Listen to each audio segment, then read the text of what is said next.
Hello, my name is Elise, and I'm a children's librarian at the Acton Memorial Library in Massachusetts.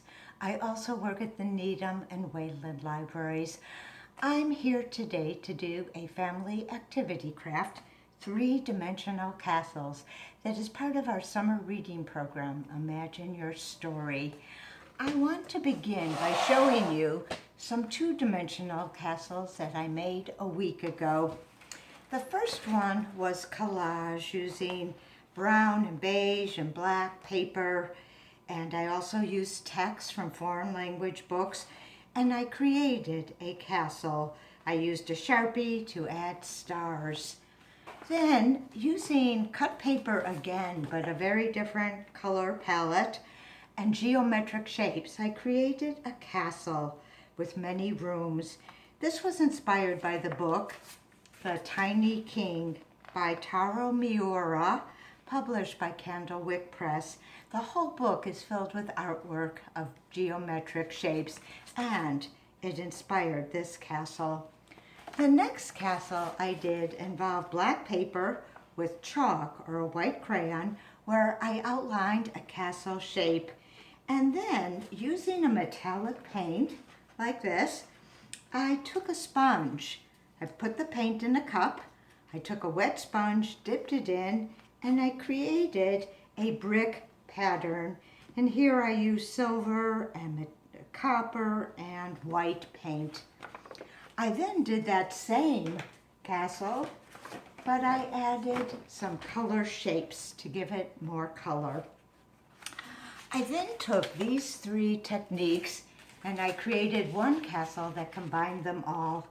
This castle opened up, and here are the doors, and they are made with the sponge painting and using the copper paint and the white crayon. The towers are made from the collage method of the beige and brown paper and the text from foreign language books. And the interior is cut paper in bright colors and scrapbook paper to show the tiny king and his queen and their 10 children. But today I am going to show you three-dimensional castles made three different ways. The first one is this castle that is made out of two large pieces of cardboard that are interlocked together. You need to have two pieces of cardboard that are the same shape. And then taking that cardboard, from one of them you cut from the top to 3/4 of the way down, and the other side you cut from the bottom 3/4 of the way up. And you take your two pieces of cardboard and you open those cuts and you create an interlocking shape where you have 4 rooms, 8 different walls. The larger your pieces of cardboard are, the larger your castle will be. And here is my castle. I then used cardboard to cut battlements so I could have banners hanging from them. I cut towers that I glued to a wall.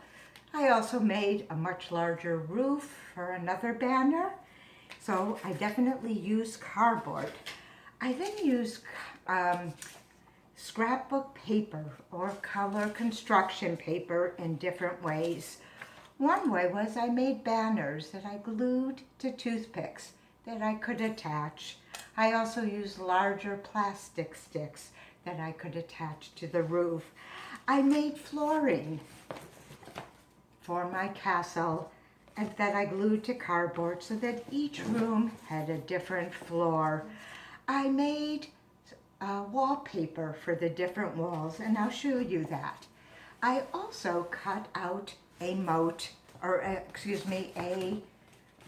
drawbridge, and here it is.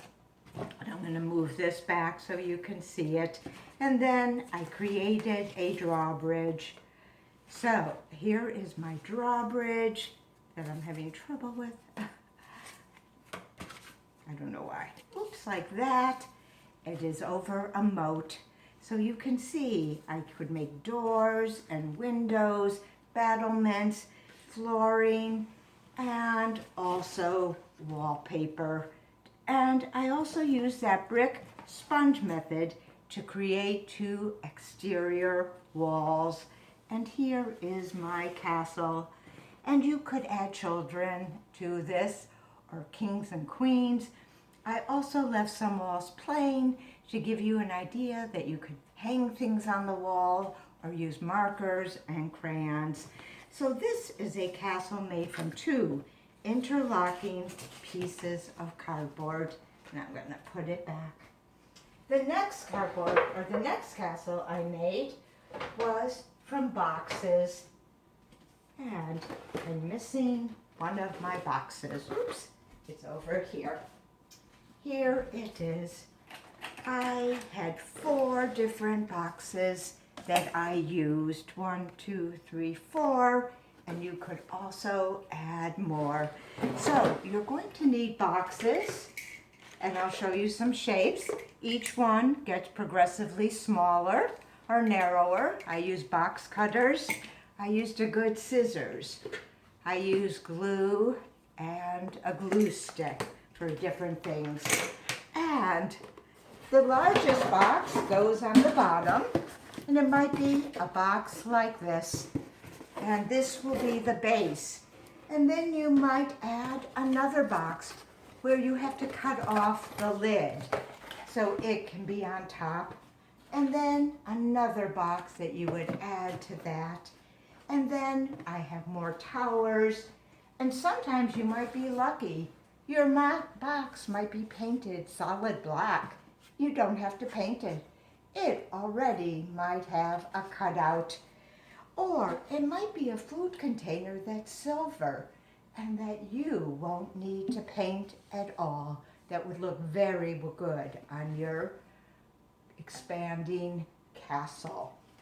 And so let me move these boxes, because now I want to show you how I decorated this castle. First, I painted, and I used those metallic paints.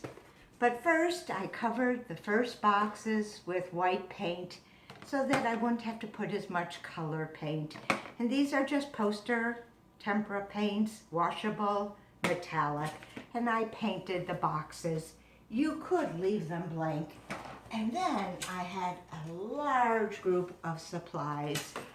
I had corks, and I made a little hole in them, and I put in these plastic sticks with felt banners, and I could glue them to the top of the castle.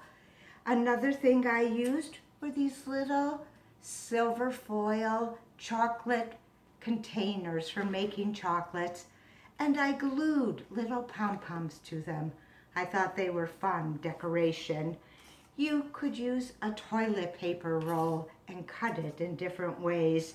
This is to keep your coffee from burning your hands.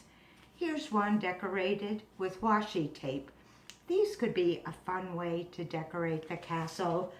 You might use popsicle sticks and glue them on and paint them so they might look good.